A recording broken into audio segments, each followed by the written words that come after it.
Assalamu alaikum warahmatullahi wabarakatuh. This is Hasnan Murim and today our topic of discussion is CNS का part 2। Part 1 के ऊपर हम बात कर चुके हैं। फंक्शन ऑफ सेरेब्रल कॉर्टेक्स पे हम जो है वो लास्ट लेक्चर हमारा डिलीवर हो चुका हुआ है। Now we will talk about the second portion, the next half of our slides, primary somatic motor cortex. Primary motor cortex अब ये located in precentral gyrus of each cerebral hemisphere. जो हमारा cerebral hemisphere है वो इस तरह चलता है। इसके यहाँ पे एक लोकेशन होती है जिसको हम कहते हैं प्री सेंट्रल गायरस। कल वाले लेक्चर में मैंने आपको दिखाया भी था ये। If I can show you, यहाँ पे सॉरी, प्री सेंट्रल गायरस ये वाला मौजूद है। दोनों हेमिस्फीयर में होता है। ये हेमिस्फीयर फर्स्ट हेमिस्फीयर है, ये सेकंड हेमिस्फीयर है। और इनमें ये जो पहला है, this is pre central gyrus, this is one. ठीक है। इसमें भी इसी तरह इस साइड में भी ये प्री सेंट्रल गायरस है, इसके अंदर ये मौजूद होता है सोमेटिक मोटर कॉर्टेक्स। ठीक हो गया, दोनों तरफ मौजूद होगा। कंटेन लार्ज न्यूरॉन्स, इसके पास बहुत सारे न्यूरॉन्स होते हैं which project to SC neuron which eventually synapse on skeletal muscle. Sarcolemma, SC का मतलब होता है बेसिकली जो हमारे मसल्स के ऊपर न्यूरॉन्स मौजूद होते हैं। ठीक है।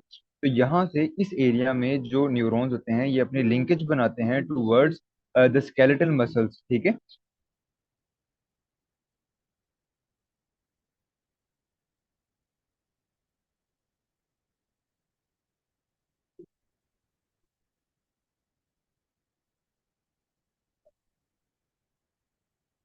हाँ, तो बेसिकली ये क्या कर रहे हैं, contain large neuron pyramidal cells. इसके पास बहुत सारे न्यूरॉन्स हैं which project to SC neuron which eventually synapse on skeletal muscle.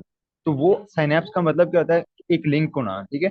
तो जो आखिरी न्यूरॉन है क्या होगा, basically if I can draw over here, कि यहाँ से जो न्यूरॉन्स निकला ये उसका डेंड्रॉन है, ये बॉडी आ जाएगी, आगे उसकी एक्सॉन आ गया। ठीक है। इस तरह नेक्स्ट वाले का डेंड्रॉन, ये डेंड्रॉन आ गया, बॉडी आ गई एंड देन एक्सॉन आ गया।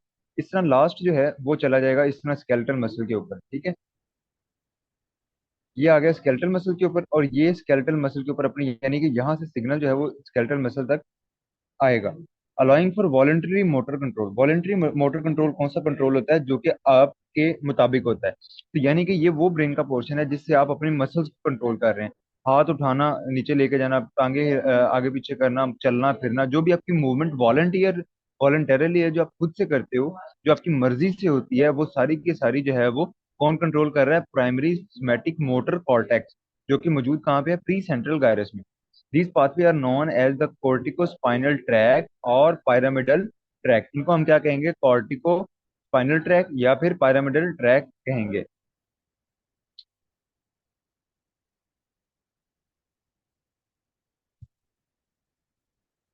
Broca's areas, motor speech area.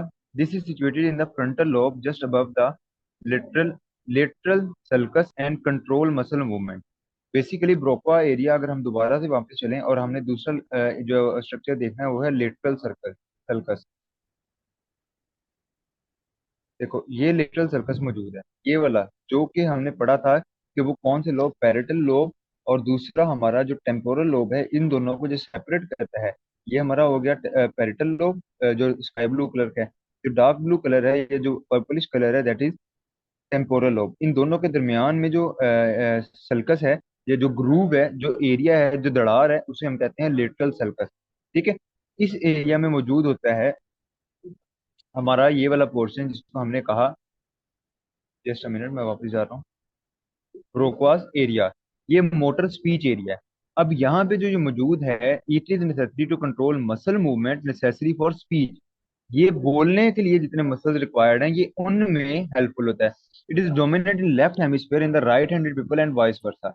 जो लोग यानी कि राइट हैंडेड हैं उनमें लेफ्ट, उनके लेफ्ट हेमिस्फीयर में, और जो लेफ्ट हैंडेड लोग हैं उनके राइट हेमिस्फीयर में ये वाला जो एरिया है, जो ये डोमिनेंट होता है। ठीक है।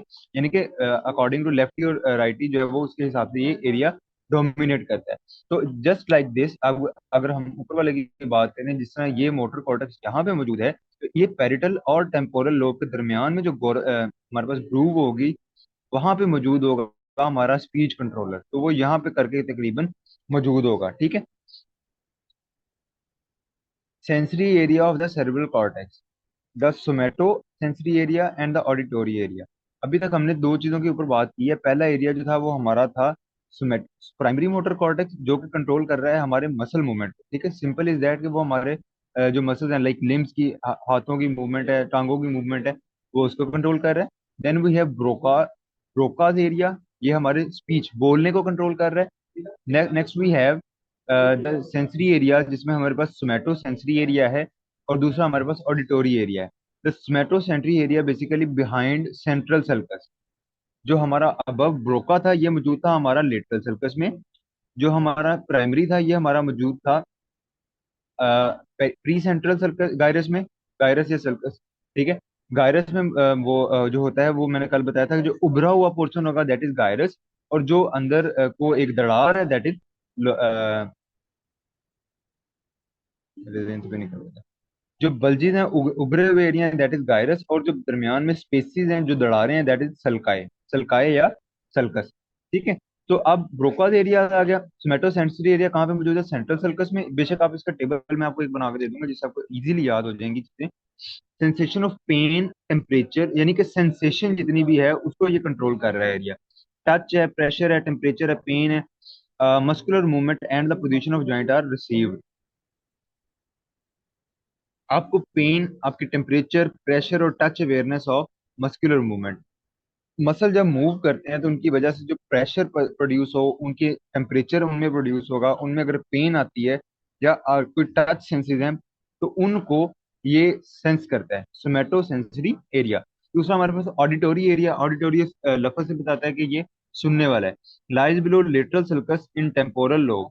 बेसिकली लेटरल सर्कस हमारे पास था, ये जो ब्रोका एरिया है it is above lateral sulcus, और it is down lateral sulcus, मतलब नीचे लेटरल सर्कस के नीचे ऑडिटोरी एरिया आएगा और अबव साइड पे ब्रोका एरिया आएगा। Nerve cell receive and interpret impulses. निम्पल्सिस नहीं है, इम्पल्सिस है, ये एन एक्स्ट्रा लिखा हुआ है। Transmitted from inner year by eighth nerve. तो इनर ईयर जो सबसे कान के तीन हिस्से होते हैं, आउटर, मिडल और इनर ईयर। इनर ईयर से एक नर्व निकलती है, एट्थ नर्व जिसे कहते हैं, वो इस एरिया को सिग्नल देती है, और फिर आपको पता लगता है कि बोलने वाले ने बोला क्या है।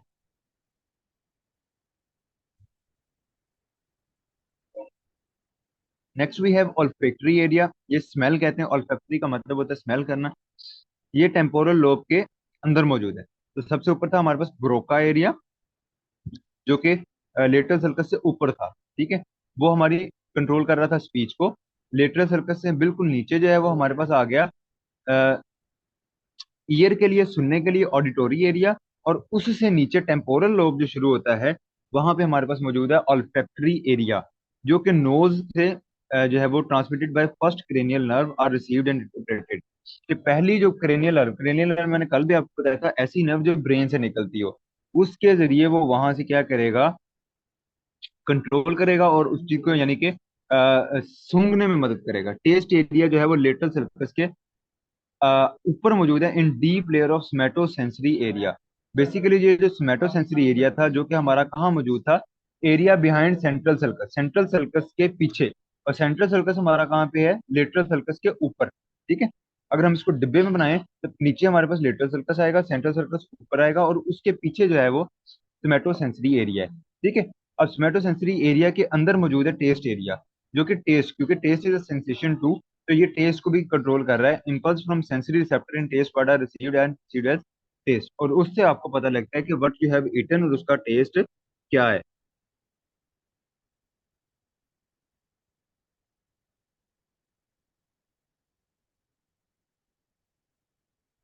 विजुअल एरिया बेसिकली ये बिहाइंड पेराइटो ऑक्सीपिटल सल्कस।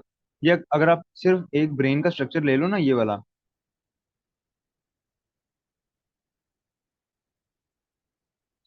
ये वाला अगर एक इसको प्रिंट आउट करके सामने रख लो तो you will be able to easily understand the thing कि विच पोर्शन इज लोकेटेड, और कौन सी चीज कहाँ पे किस तरह मौजूद है। ठीक है, आपको वहां से ज्यादा बेहतर अंदाजा हो जाएगा। ऑक्सीपिटल लोब है, उसके अलावा पेरिटो पेरिटो ऑक्सीपिटल सर्कस है, ये हमें मिल गया जो अभी हम जिसकी बात करने लगे हैं। पेरिटल लोब है, सेंट्रल सर्कस है। तो इस तरह अगर आप ये प्रिंट रख लो या मोबाइल में एक तरफ सामने खोल लो and then you read the slides, you will be able to locate them out. ठीक है, इजी है। मुश्किल नहीं है, अगर आप इनका टेबल एक बना लेते हो, कोई भी बच्चा बना के बाकी से शेयर कर सकते हैं, it will be easier. Parieto occipital sulcus के पीछे मौजूद होता है विजुअल एरिया, उसके अलावा optic nerve, cranial nerve receive and interpret the impulses as visual impulse.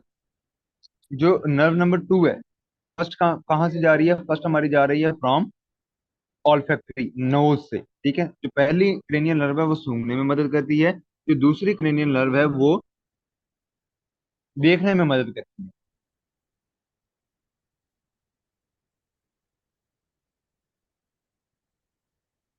वर्निकस area, region involved in spoken word, बोले गए लफ्जों को समझने के लिए जो एरिया है, दैट इज वर्निकस एरिया।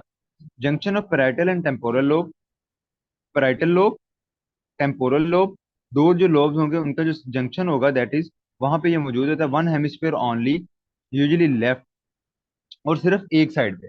मतलब ये जो पेरेटल लोब और ये सारे लोब्स हैं, ये दो हेमिस्फीयर है ना, तो उसके लोब्स होते हैं। फोर ब्रेन के दो हेमिस्फीयर हैं, दोनों हेमिस्फीयर के लोब्स होते हैं चारों, ठीक है।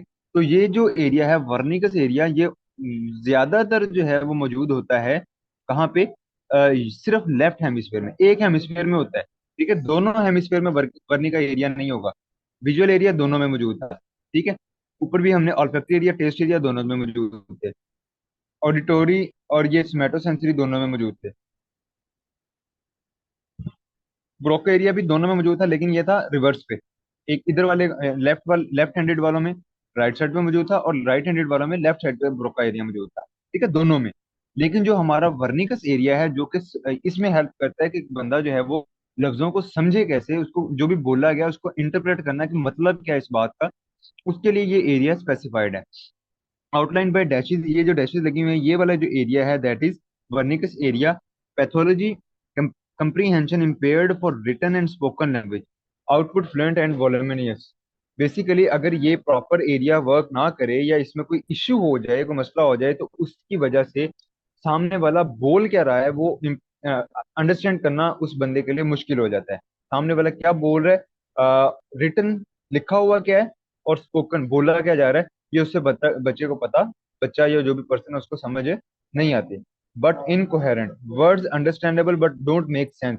लाइक आपको अगर आप चले जाओ तारे ज़मीन में, उसमें एक बच्चा है जिसको लफ्ज समझ तो आते हैं कि ये A B C D E है, ठीक है, but he is not able to understand that कि व्हाट डज इट मीन, इस बात का मतलब क्या है, ठीक है। As oppose to the opposite with the Broca area, और ये ब्रोकल एरिया से ऑपोजिट जो है वो होता है। अदर एरियाज ऑफ सेरिब्रम, ये तो थे चार लोब्स और उसके डिफरेंट एरियाज। आगे कुछ अदर एरियाज हैं। Deep within cerebral hemisphere these are group of cell bodies called nuclei, ganglia. As I told you very earlier कि ये एक्स्ट्रा सेल्स होते हैं जो कि सपोर्ट करते हैं, और ये basically they act as relay station where impulse are pass from one neuron to the next in a chain.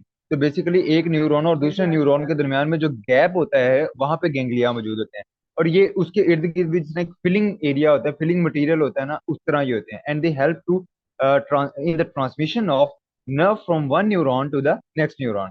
Important messages of gray matter include basal nuclei, thalamus and hypothalamus. Basically basal nuclei जो important message of grey matter हमने पढ़ा था कि brain के अंदर दो तरह के मैटर होते हैं, एक white matter and the second one is the grey matter. Grey matter के जो इंपॉर्टेंट एरियाज हैं उनमें बेसल न्यूक्लियाई हैं, ये वाले गैंग्लिया, थैलेमस है, हाइपोथैलेमस है, ये तो हमने ब्रेन के पार्ट्स पढ़े हुए हैं। Function of basal ganglia, act by modifying ongoing activity in the motor pathways. Basically जो मोटर पाथवेज हैं जिनके जरिए हम कंट्रोल कर रहे हैं हमारी मूवमेंट्स को, यानी ब्रेन जो है वो बॉडी पार्ट्स को सिग्नल करता है through motor pathways.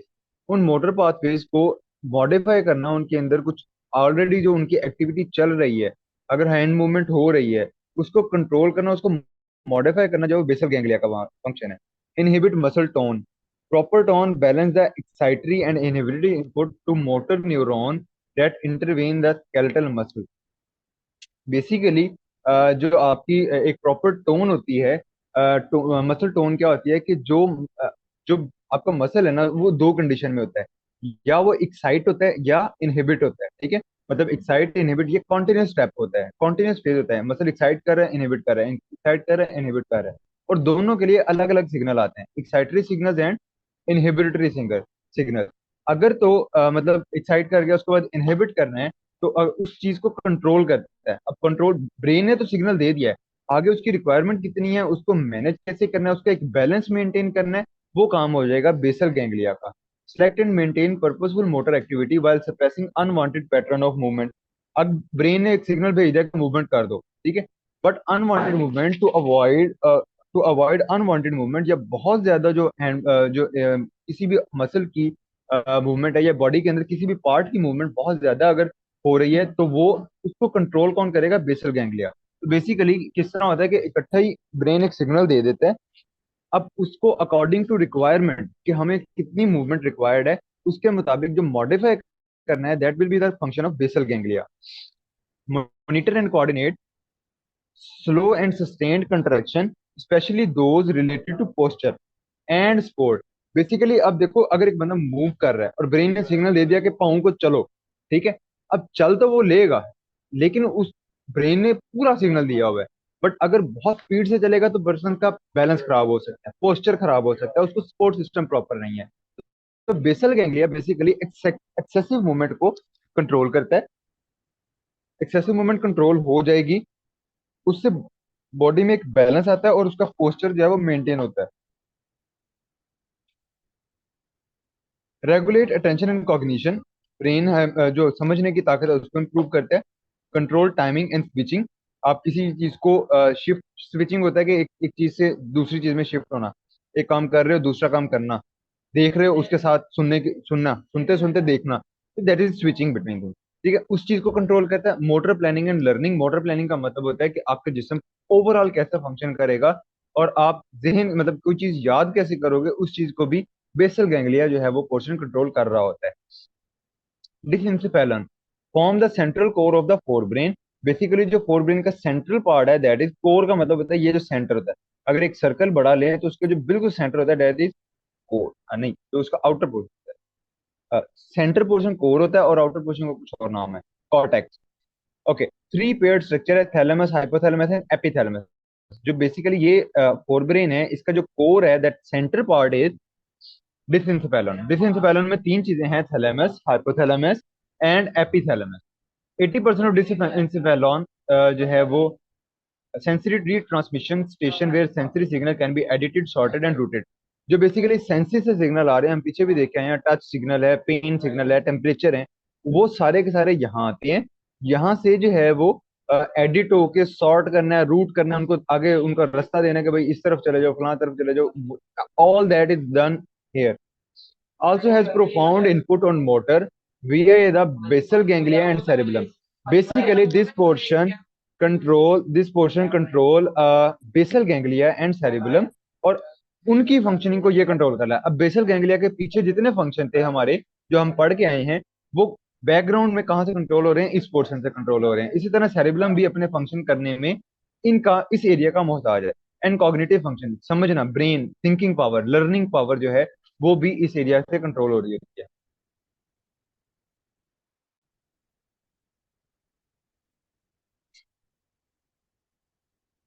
I think this is epithalamus, इसकी हेडिंग नहीं है, देख लेते हैं, क्योंकि ये हमारे पास आ गया थैलेमस, ये आ गया हाइपोथैलेमस एंड एपिथैलेमस। ये इस पोर्शन की बात हो रही है। डिस्टेंस फैलोन के ये फंक्शन लिखे हुए हैं, 80% डिस्टेंस फैलोन। Okay, we will see, just a minute.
बताओ तो सही यार, मैं कब से बोल रहा हूँ।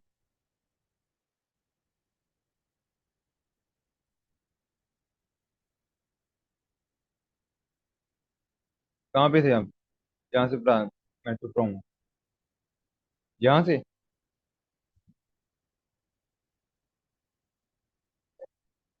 कोई हाल नहीं, वैसे बता भी नहीं रहे। ओके, तो बेसिकली थैलेमस एग शेप है, मेन इनर रूम। दो लार्ज लोब होते हैं ग्रे मैटर के, जिसको हम थैलेमस कहते हैं। थर्ड वेंट्रिकल को लेटरली, लेटरली का मतलब होता है एक साइड से। यानी कि अगर आप बिल्कुल खड़े हैं और आपको एक लेफ्ट या आपकी राइट साइड से कवर कर दिया जाए, तो वो होता है लिटरली इनक्लोज। तो थर्ड वेंट्रिकल जो हमारा स्ट्रक्चर है, उसको लिटरली इनक्लोज करता है थैलेमस। और इसका बेसिकली फंक्शन ये है कि ये सेरेब्रल कॉर्टेक्स के साथ लिंक करता है। लिंक करने का क्या मतलब है कि जो भी सिग्नल आएंगे फ्रॉम अदर ब्रेन पार्ट, यानी कि एक ब्रेन पार्ट ने अगर सेरेब्रल कॉर्टेक्स से लिंक करना है या कम्युनिकेट करना है, तो वो थैलेमस के को सिग्नल करेगा। थैलेमस आगे सेरेब्रल कॉर्टेक्स को सिग्नल करेगा।